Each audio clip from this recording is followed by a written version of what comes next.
Here we are, the fifth Sunday of Lent. Our journey is quickly nearing an end.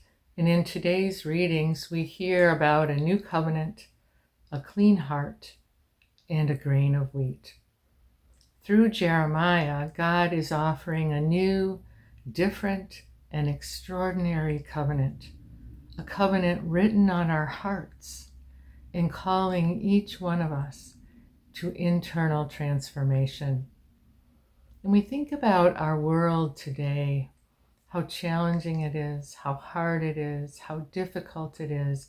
It seems that everywhere we look, we see evil being manifested. But when we think about that reality that we find ourselves living in, we know that that cannot be changed by external things. What needs to change in our world is each one of us and our hearts. We need to change our arrogance and our hatred, our fear, our anger, our judgment, our bias. We need to be open and willing to stand with God and look at ourselves. What is God asking of us? To change our hearts, to open our minds and our ears, and to allow God's love, mercy, forgiveness, and compassion to enter our world through us. Can we stand with the psalmist and ask the Lord to have mercy on us, to wipe away our offenses, and to create in us a clean heart, O Lord?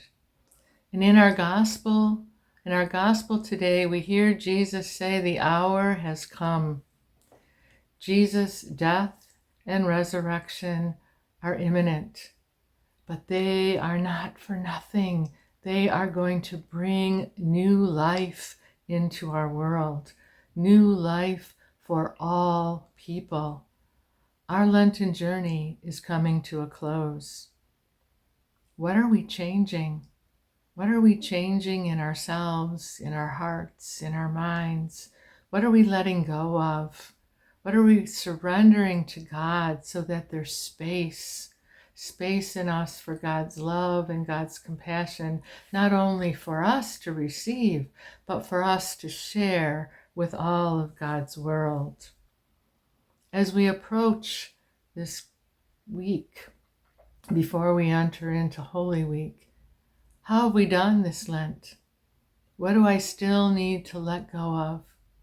How do I open my heart and say, God, create in me a clean heart. Show me the way. Show me the way to your compassion, lest a grain of wheat falls to the ground and dies. It cannot rise up again as something new. Are we willing? Are we willing to die with Christ and allow him to create something new in us so that we can build a better world? Amen.